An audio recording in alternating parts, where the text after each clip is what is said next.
दोस्तों जो आज का हमारा टॉपिक है वो है समास। और जब भी सामान्य हिंदी की बात होती है, जिस भी एग्जाम में सामान्य हिंदी की बात होती है, वहां पर 1 से 2 प्रश्न समास से देखने को मिलते हैं। तो चलिए दोस्तों, देरी ना करते हुए हम इसको शुरू कर लेते हैं। दोस्तों सबसे पहले हमें समास की परिभाषा पढ़नी होती है। तो समास की परिभाषा हो जाती है 2 या 2 से अधिक शब्दों से मिलकर बने सार्थक शब्द को हम समास कहते हैं। और 2 या 2 से अधिक वर्णों से मिलकर जो शब्द बनता है उसको हम क्या कहते हैं? संधि कहते हैं। तो संधि और समास में हमेशा आपको अंतर याद रखना है। यदि शब्दों से मिलकर बनता है तो समास होता है, और वर्णों से मिलकर बनता है तो संधि होता है। अब दोस्तों हम बात कर लेते हैं समास के भेद के। तो समास के मुख्य 6 भेद होते हैं, ये चीज आपको याद रखना है। समास के मुख्य 6 भेद होते हैं। कौन कौन से भेद होते हैं हम देख लेते हैं। अव्ययीभाव समास, तत्पुरुष समास, कर्मधारय समास, द्विगु समास, द्वंद्व समास तथा बहुव्रीहि समास। ये समास के 6 भेद होते हैं। अब दोस्तों एक एक करके हम इनकी परिभाषा तथा ट्रिक देख लेते हैं कि इसको हम एग्जाम में कैसे पहचान पाएंगे। तो सबसे पहले हम बात करते हैं अव्ययीभाव समास की। तो अव्ययीभाव समास की हमें परिभाषा देखनी होती है, उसके बाद हम उसकी ट्रिक देखेंगे। जिस समास का पहला पद अव्यय तथा प्रधान हो उसे अव्ययीभाव समास कहते हैं। ये तो इसकी परिभाषा की बात होती है। अब हमें इसकी ट्रिक देखना है। ट्रिक है हमारी, प्रथम पद छोटा तथा उपसर्ग होता है। यहाँ पर हमें एक चीज पकड़ना है कि प्रथम पद क्या होता है? उपसर्ग होता है, तो वहां पर अव्ययीभाव समास होता है। अब हम देख लेते हैं उदाहरण। लिखा हुआ है प्रतिदिन। प्रतिदिन 2 शब्दों से मिलकर बना है प्रति और दिन। यहाँ पर हमने ट्रिक हमारी क्या थी? प्रथम पद क्या होता है? उपसर्ग होता है। तो यहाँ पर हम देख पा रहे हैं कि प्रति क्या है? एक उपसर्ग है, इसलिए यहाँ पर अव्ययीभाव समास होगा। यथासंभव की बात करें तो यथासंभव 2 शब्दों से मिलकर बना है, यथा और संभव। यथासंभव में यथा यहाँ पर क्या है? उपसर्ग है। इसी प्रकार से प्रतिकूल में भी प्रति और कूल 2 शब्द हैं, तो प्रति यहाँ पर क्या है? उपसर्ग है। आजन्म में भी आ और जन्म, तो आ क्या है? यहाँ पर उपसर्ग है। तो अव्ययीभाव समास हमने आसानी से पढ़ लिया। अव्ययीभाव समास में आपको एक नोट याद रखना है, यहाँ से भी क्वेश्चन एग्जाम में पूछ लिए जाते हैं। नोट है, एक ही शब्द कई बार आए तो वहां पर अव्ययीभाव समास होता है। मतलब एक ही शब्द की पुनरावृत्ति होती है तो वहां पर क्या होता है? अव्ययीभाव समास होता है। जैसे हाथों हाथ, रातों रात, दिनों दिन, बातों बात। तो कुछ ऐसे शब्द आते हैं तो वहां पर क्या होता है? अव्ययीभाव समास होता है। अब हम दूसरी बात कर लेते हैं समास की। तो दूसरा हमारा समास होता है तत्पुरुष समास। तत्पुरुष समास की हम परिभाषा देख लेते हैं। जिस समास में दूसरा पद प्रधान हो तथा दोनों पदों के बीच कारक चिन्हों का लोप हो जाता है तो वहां पर तत्पुरुष समास होता है। अब दोस्तों यही हमारी ट्रिक है कि तत्पुरुष समास में क्या होता है? कारक चिन्हों का लोप हो जाता है। जैसे यहाँ पर लिखा हुआ है राजा का पुत्र, तो यहाँ पर का जो है वो लोप हो जाएगा और क्या हो जाएगा? राजपुत्र। इसी प्रकार से गुणहीन में गुण से हीन में यहाँ पर क्या हो जाएगा? से का लोप हो जाएगा, गुणहीन बन जाएगा। युद्ध भूमि में युद्ध के लिए भूमि के लिए का लोप हो जाएगा और क्या बन जाएगा? युद्ध भूमि बन जाएगा। इसी प्रकार से धनहीन में से का लोप हो जाएगा। प्रेम सागर में का लोप हो जाएगा, यहाँ का लोप हो जाएगा। जैसे यहाँ पर लिखा है प्रेम सागर, तो प्रेम का सागर, तो यहाँ पर का लोप हो जाएगा। घुड़सवार की बात करें तो घुड़सवार में भी पर का लोप यहाँ पर हो जाएगा। अब दोस्तों यहाँ पर हम तत्पुरुष समास के प्रकार की बात करते हैं कि जहाँ से क्वेश्चन पूछे जाते हैं हम वो बात करते हैं। तो तत्पुरुष समास के जो भेद होते हैं, तत्पुरुष समास के 6 भेद होते हैं। दोस्तों हमने पढ़ा है समास के 6 भेद होते हैं और तत्पुरुष समास के भी 6 भेद होते हैं। तो यहाँ पर हमें याद रखने में आसानी होगी कि समास के भी 6 भेद होते हैं और तत्पुरुष समास के भी 6 भेद होते हैं। तो दोस्तों एक एक करके हम देख लेते हैं। सबसे पहले हम बात करते हैं कर्म तत्पुरुष की। तो कर्म तत्पुरुष में जो है को का लोप हो जाता है। याद रखना है, को का लोप हो जाता है। जैसे हम बात करें उदाहरण की तो मतदाता, मत को देने वाला दाता, तो यहाँ पर को शब्द का लोप हो जाता है, कारक चिन्ह का लोप हो जाता है को का। दूसरी हम बात करें करण तत्पुरुष। तो करण तत्पुरुष में जो है से या के द्वारा, यहाँ पर 2 चीजें होती हैं, से और के द्वारा का लोप हो जाता है। जैसे हम बात करें जन्मांध, जन्म से अंधा, से का लोप हो गया। इसी प्रकार से के द्वारा मतलब 2 शब्दों का लोप होता है तो वहां पर क्या होता है? करण तत्पुरुष। तीसरी हम बात करें संप्रदान तत्पुरुष। संप्रदान तत्पुरुष में के लिए का लोप हो जाता है। जैसे हम बात करें उदाहरण की तो सत्याग्रह, इसका हम विग्रह करेंगे तो सत्य के लिए आग्रह, तो के लिए का लोप हो जाता है। हम बात करें अपादान की तो अपादान में से का लोप हो जाता है। अब दोस्तों हमने यहाँ पर देखा था कि करण में भी से का लोप हो रहा था, करण में भी से का लोप हो रहा था और अपादान में भी से का लोप हो रहा है। दोनों में बहुत अच्छे से अंतर हमें याद रखना है। अपादान में अलगाव की स्थिति में से का लोप होता है, जबकि करण में ऐसा नहीं होता। तो अपादान में अलगाव की स्थिति में से का लोप होता है। जैसे धनहीन, उदाहरण की हम बात करें जैसे धनहीन, तो धन से हीन मतलब धन से हीनता हो रही है, धन से हीन हो रहे हैं, मतलब यहाँ पर एक अलगाव उत्पन्न हो रहा है। जैसे पेड़ से पत्ते, तो पेड़ से पत्ते क्या है, अलग हो रहे हैं, इसलिए अलगाव की स्थिति में क्या होता है, अपादान तत्पुरुष होता है, उसमें से शब्द का लोप हो जाता है। जैसे हमने यहाँ पर कर्ण तत्पुरुष में भी देखा था कि से का लोप हो रहा था, लेकिन इसका उदाहरण क्या हो जाएगा, जन्म अंध, जन्म से अंधा। तो यहाँ पर अलगाव कुछ नहीं है, क्यों नहीं है, क्योंकि वो जन्म से ही अंधा है, यहाँ पर अलगाव नहीं है। लेकिन हमने यहाँ पर अपादान में भी से का लोप हो रहा है और उसमें हमने उदाहरण क्या देखा है, हमने यहाँ पर उदाहरण देखा है धनहीन, मतलब धन से हीन, धन से हीन अलगाव हो रहा है, कभी भी हो सकता है, ये हमारा टेम्परेरी है। नेक्स्ट है संबंध तत्पुरुष। संबंध तत्पुरुष में का, की, के तीन कारक चिन्हों का लोप होता है, का, की, के। इसका हम उदाहरण देख सकते हैं, प्रेम सागर मतलब प्रेम का सागर, प्रेम का सागर, तो का शब्द का यहाँ पर लोप हो जाएगा। नेक्स्ट हम देखते हैं अधिकरण तत्पुरुष। अधिकरण तत्पुरुष में पर का लोप हो जाता है, में और पर का लोप हो जाता है। यहाँ पर भी दो हमारे पास कारक चिन्ह है, में और पर, तो दो कारक चिन्हों का लोप हो जाता है। जैसे हम उदाहरण देख लें नीति निपुण, तो यहाँ पर नीति में निपुण, तो में शब्द का यहाँ पर लोप हो जाएगा। हम बात करें घुड़सवार, तो इसमें घोड़े पर सवार, तो यहाँ पर शब्द का लोप हो जाएगा। तीसरा हम समास देख लेते हैं कर्मधारय समास। कर्मधारय समास की हम परिभाषा देख लेते हैं, जिस समास का उत्तर पद प्रधान होता है तथा पूर्व पद व उत्तर पद में उपमान, उपमेय तथा विशेषण विशेष का संबंध होता है, वहाँ कर्मधारय समास होता है।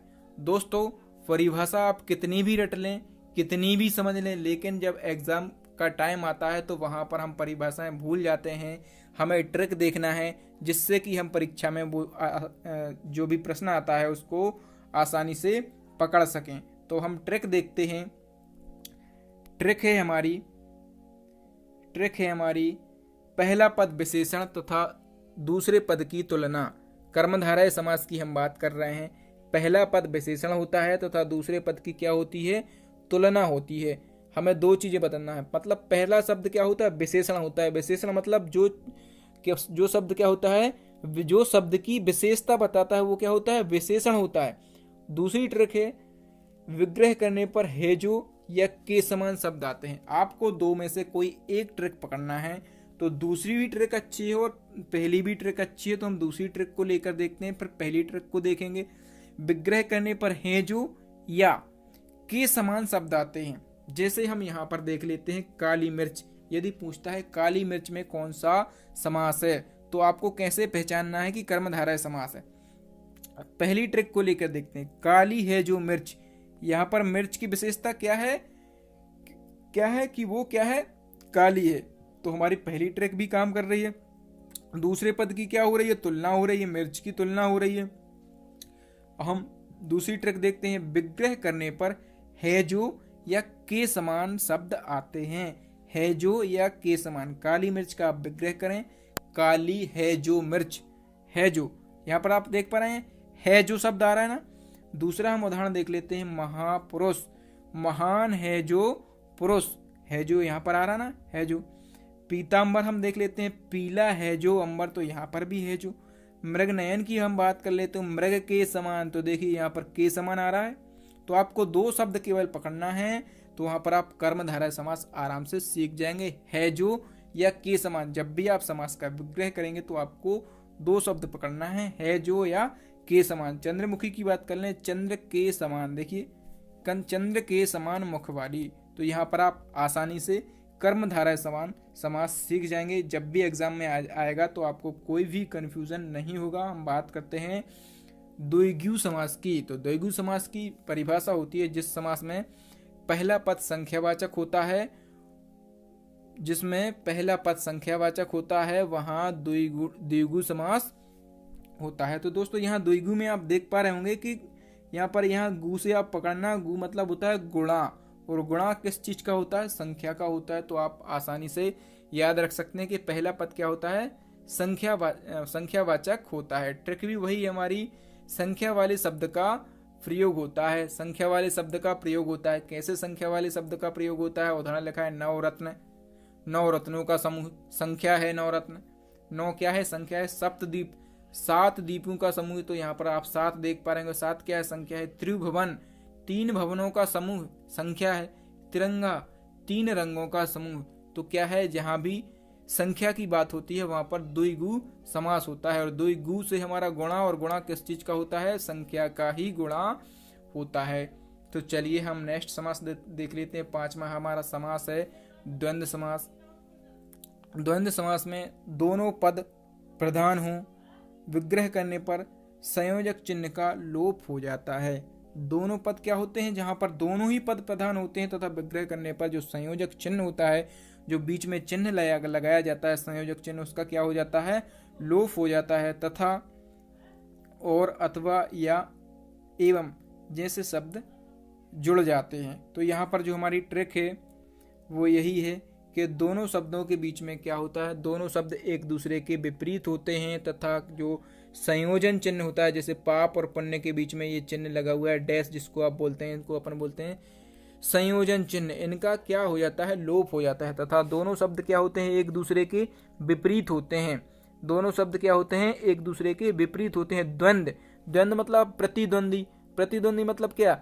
विपरीत, अपोजिट। तो वही चीज है जैसे पाप पुण्य। तो यहाँ पर संयोजक चिन्ह का क्या हो गया? लोप हो गया। और, अथवा, एवं, तथा जैसे शब्द जुड़ जाएंगे और दोनों शब्द क्या रहेंगे? विपरीत रहेंगे। पाप और पुण्य, पाप और पुण्य दोनों एक दूसरे के क्या हैं? विपरीत हैं। जैसे सुख दुख, सुख और दुख दोनों एक दूसरे के विपरीत हैं।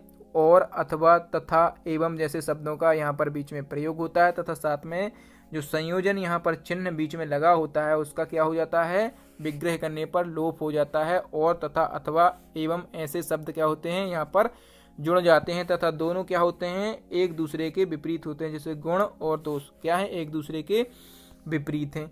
तो चलिए हम नेक्स्ट और लास्ट देख लेते हैं, छठा बहुवीर्य समास। वेरी इंपॉर्टेंट है, बहुत महत्वपूर्ण है। यहाँ से मैक्सिमम टाइम यहाँ से क्वेश्चन पूछे जाते हैं। परिभाषा है, इस समास में कोई भी पद प्रधान नहीं होता, कोई भी पद प्रधान नहीं होता, दोनों पद मिलकर तीसरे पद की ओर संकेत करते हैं। मतलब कोई भी पद प्रधान नहीं होता है और दोनों पद मिलकर तीसरे पद की ओर संकेत करते हैं। ट्रिक हम देख लेते हैं। विग्रह करने पर, बहुवीर्य समास में जब भी आप विग्रह करेंगे तो अर्थ किस चीज का निकलेगा? तीसरे का अर्थ निकलेगा। आपको बस इतना याद रखना है कि बहुवीर्य समास का जब भी हम विग्रह करते हैं तो तीसरे शब्द का अर्थ निकलता है, मतलब तीसरे की ओर संकेत करता है। चलिए हम यहाँ पर देख लेते हैं उदाहरण। चतुर्भुज, 4 भुजाएं हैं जिसकी, किसकी? 4 भुजाएं किसकी हैं? विष्णु जी की। जो तीसरे की ओर संकेत कर रहा है, किसकी ओर कर रहा है? विष्णु जी की ओर संकेत कर रहा है। अब हम देख लेते हैं यहाँ पर दूसरा, लंबोदर, लंबा है उदर जिसका, उदर मतलब होता है पेट, लंबा है उदर जिसका, किसका लंबा है उदर? गणेश जी का, गणेश जी का लंबा है उदर, तो इसका हो जाएगा। नेक्स्ट है दशानन, 10 हैं आनन, आनन मतलब मुख, 10 हैं आनन जिसके, 10 आनन किसके हैं? 10 मुख किसके हैं? 10 सिर किसके हैं? तो किसके हैं? रावण के हैं। नीलकंठ, नीला है कंठ जिसका, नीला है कंठ जिसका अर्थात किसका नीला है कंठ? शिव जी का कंठ कैसा है? नीला है। तो ये बहुवीर्य समास बहुत ही महत्वपूर्ण होता है, इसको आप आराम से याद रखें कि जब भी हम शब्द का विग्रह करते हैं तो तीसरे शब्द की ओर संकेत करता है, तीसरा अर्थ निकलता है, वहां पर क्या होता है? बहुवीर्य समास होता है। अब दोस्तों आपने समास का बहुत अच्छे से अध्ययन किया है। मैं आपको यहाँ पर 3 प्रश्न दे रहा हूँ। यदि आपने अच्छे से पढ़े होंगे, अच्छे से समझा होगा, तो आप इन तीनों के आंसर दे पाएंगे। पहला है जन्मांध, दूसरा है काली मिर्च, तीसरा है सत्याग्रह। तो तीनों के आपको आंसर कमेंट बॉक्स में कमेंट करके बताना है और साथ में वीडियो को लाइक करना है। दोस्तों, आपका एक लाइक और आपका एक कमेंट, जब यदि आप इनका आंसर देते हैं और वीडियो को लाइक करते हैं, तो मुझे मोटिवेट करता है। मैं इतनी मेहनत करता हूँ आप लोगों के लिए, तो मुझे भी थोड़ा सा मोटिवेशन मिल जाए, तो मैं और अच्छे अच्छे वीडियो आप लोगों के लिए बनाऊँ। और दोस्तों, आप मुझे टॉपिक भी सजेस्ट करें, आपको किस टॉपिक पर वीडियो चाहिए, इन तीनों का आंसर दें, टॉपिक सजेस्ट करें तथा वीडियो को लाइक जरूर करें दोस्तों।